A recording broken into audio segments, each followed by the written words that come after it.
Hi, Mayor Dan DiMaria, and today we are honored to have two of our state representatives with us. But before we start our interview with them, I would like to say that we are going to be trying to have our public access channel informative for our residents to help them understand a little bit about what's happening at the village, and also, just as important, as what's happening in Springfield. So one of the reasons that we decided to do the show was so that we could talk to our state reps and have you, our residents, understand how legislation in Springfield impacts our residents. So I want to welcome Representative Laura Fine and Representative John D'Amico. We are honored to have you here, like I said. I asked John and Laura specifically because I believe that these are two of the hardest working legislators that we have, and I also believe that this shows their accessibility to not only myself here at Village Hall, but also you, the residents. And if they're your representative in your districts, and they'll tell you what districts they represent, feel free to call them. I'm speaking for them, and I know that they will take your calls and listen to you. Representative Fine, everyone is concerned about the quality of our public schools and obviously the threat to our school funding system. And one of the things I think that our residents are very concerned about is you look at your property tax bill and you have escalating tax bills, and unfortunately most of that time it's in the school system and school districts. Also, excellent schools positively influence the economic development and job creation, not just in Morton Grove but throughout the state.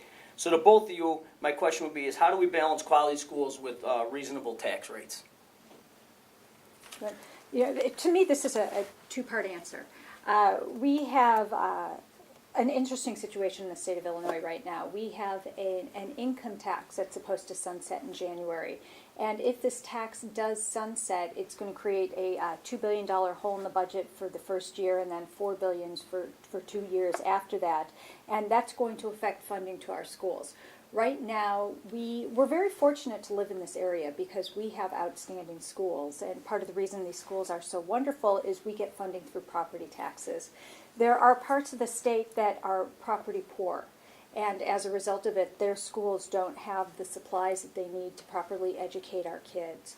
So last spring, there was a bill that passed in the Senate, and the bill number is SB 16. And what this does is it takes a look at the school funding formula throughout the state of Illinois and says, how can we take this pot of money that we have and divide it up to bring the lower schools up without bringing the upper schools down. And this is a challenge that we're facing now. So there's a group of us that have formed a committee in the House to review this bill to find out how can we move forward to make sure that every child in Illinois gets a proper education without putting too much of a burden on the property tax owner. And that's a challenge. I'm sure it is. It is a challenge, and I agree with what Representative Fine just said. One of the things, I have voted for increasing funding to education over the years. I definitely believe in making our schools strong, making our libraries strong, and making our parks strong, because when you have all three of them together, that makes your neighborhood strong, your property values go up, and it's just an attractive place where people want to live. And then it works twofold too, because then your kids, when they grow up, they obviously want to come back and live there too because they've had such a good experience. Now, the thing about taxes, I mean, unfortunately with the state, we have a lot of a backlog on our bills, and we're trying to pay them down, and that is hurting some of our funding that should be going to our general services, whether it be schools, the roads, whatever it may be. So hopefully over the years, as the economy improves and we start getting those bills paid down, we're going to be able to put more money into education and into our parks and into our libraries, which in turn is going to help the entire neighborhood and community wherever you live. Right, and I agree with you, Representative. I think that if your schools, your parks, and your library are strong, that definitely stimulates economic development, and that's one of the things that I always say is you never want to see a school system fail in your community, because when that happens, it's not only bad publicity, but to the core of the problem, it becomes almost a snowballing effect for the village. So I agree with what you're saying. Well, and to touch on that, because when you do have a school fail, library or your parks, then there's a mass exodus. I mean, people start leaving the community, and then it's a spiral effect. So you have to keep all three things solid to keep your community good. Agree. And I think if you talk to the people who lived in this community, they would say, well, we moved here because of the schools and the amenities that Morton Grove has to offer for us. Absolutely. I know I did, and I have 5 kids that went through the system, so I know. On a different note, Representative D'Amico, you've been one of the top, if not in Illinois for sure, but in the nation even on about keeping kids safe in vehicles. Could you talk a little bit about what you've done to stop texting and driving and what other legislation you have for teen drivers? You know, since I've been elected, safety on the roads has been a priority of mine. I'm the chairman of transportation, and I've worked on a number of road safety bills. One of them is the texting and driving ban. This year, and Representative Fine helped me with this bill, banning handheld cell phones while driving, and also the graduated driver's license, which is for our teenagers. You know, there's a few other bills, but all of these bills put together have helped make the roads safer, especially for our teens. Teen fatalities in 4 years has dropped 50% on our roadway since we started putting these bills in place.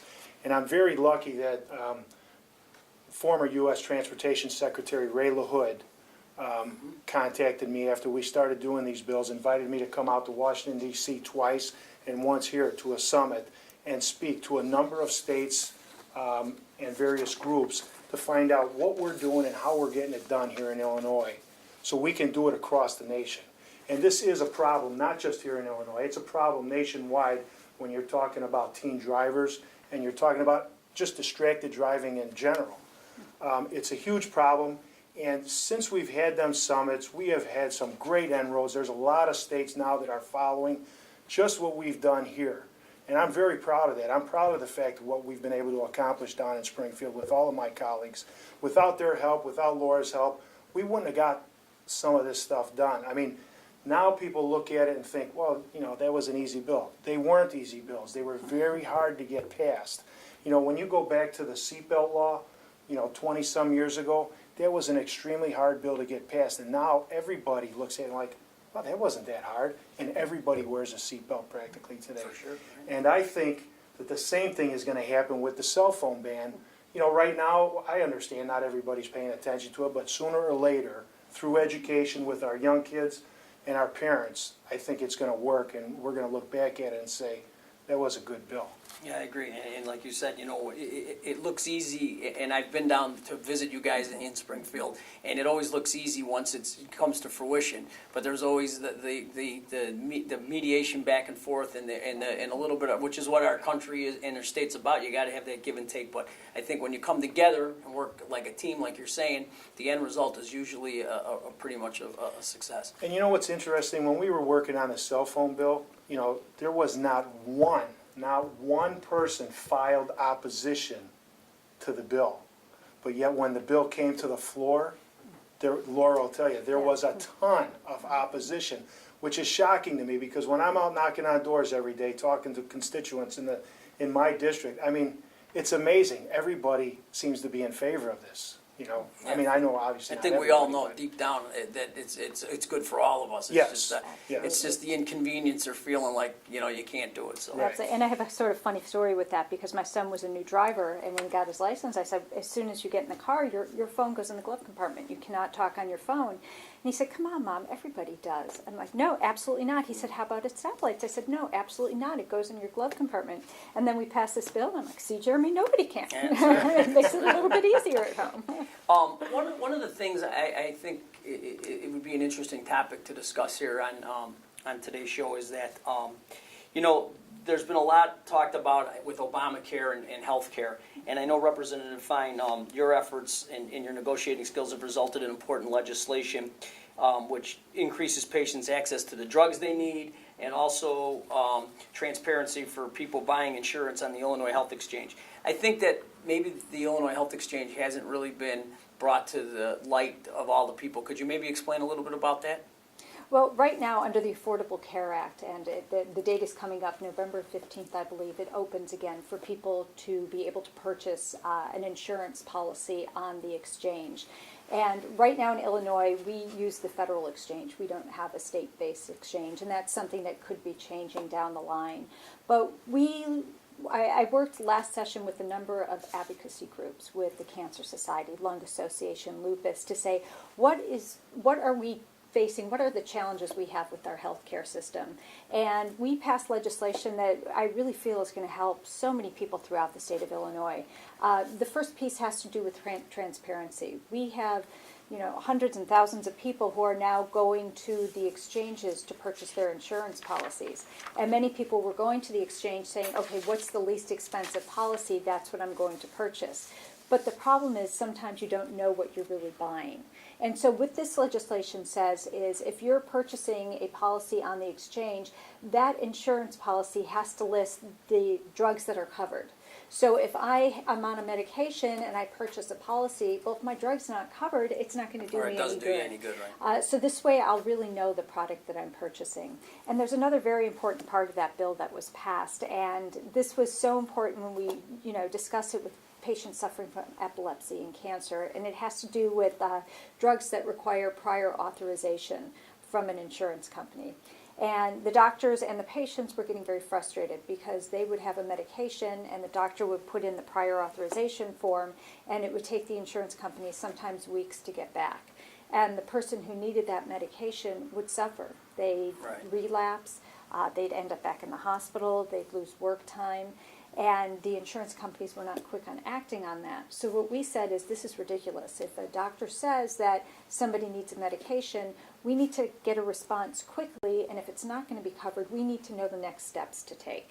So what this legislation says is the insurance company has 72 hours to approve or deny that medication that needs prior authorization, or give us reason why, so the doctor can take the next step in the process and hopefully help people have a quality of life that they really deserve. Right, I mean, and it can feel like an eternity when you're not getting answers, or you need your medicine, or you can't afford your medicine. I understand. Just one more topic of discussion. There's a lot of in the media, the state budget, we can't pay our bills, we're deficit, or with a multi-billion-dollar deficit and billions in unpaid bills. How do you meet the priorities of the community residents, particularly in Morton Grove? And police, fire, environmental protection. I mean, there's a lot of juggling to do. But when the budget is, let's say, flip-flop like it is, how do you do that with when the budget's so tight? How do you get the funding to municipalities like Morton Grove, John? Well, one of the things we were able to do this last session was we were able to refinance the capital projects due to low interest rates and bonds. So by doing that, it's going to free up some more money, so hopefully we can get some more projects. And I know Mayor DiMaria has been at my office constantly and is always calling me on the needs of Morton Grove. And I appreciate that, because that makes me aware of what's going on. And, we're working on the project on Dempster Avenue to try and get that done. We already had part of Dempster on the east side of Lehigh. That was completed some time ago. So the mayor does a great job bringing projects to my district. I've also worked with the Park District as well, trying to get some projects redone in the parks. And as the mayor, I thank you both, because I know a lot of that stuff has come to fruition already, and we see the results. And it's hard for people to say, oh, you see the results, but everything's supposed to be so bad in Springfield. And I think that's a testimony to the reps that we have and the accessibility that they have, that I can call them, tell them, hey, this is what Morton Grove needs, and they'll tell me what's involved with getting it done from Springfield. And again, I want to thank you both for always representing Morton Grove in what I feel is the best manner that I've seen down in Springfield. No, and I want to thank you too for bringing the projects to us. I mean, whatever it is, and no project is too small or too big. If we can try to tackle it, we will. So. And I have to piggyback on what you were saying before, is things are moving in a positive direction. We always hear the negative, but I really think the state and all the communities within the state are really getting back up on their feet again and starting to thrive. And we're seeing this in Morton Grove, for example, where these projects are underway. And we're moving ahead with new businesses and new incentives and getting things back on the right track again. All right, I think that's a good point. People around know me as a pretty positive person, and I agree with you. I think you got to look at the positive instead of hammering the negative. I mean, things will turn around. Things are turning around. And again, well, I want to thank you both for stopping by Village Hall today and doing this first show with us. Again, this is something that we're going to be trying to do more and more on our public access station to help inform residents of what's happening not only at Village Hall, but also in Springfield. And we're going to try to put another show together in the upcoming weeks with a couple more of our reps, maybe even our senators. And again, I hope you enjoyed this. This is our first show, so I think they'll only get better from here. But thanks for watching and tuning in, and I hope we helped you today. Thank you.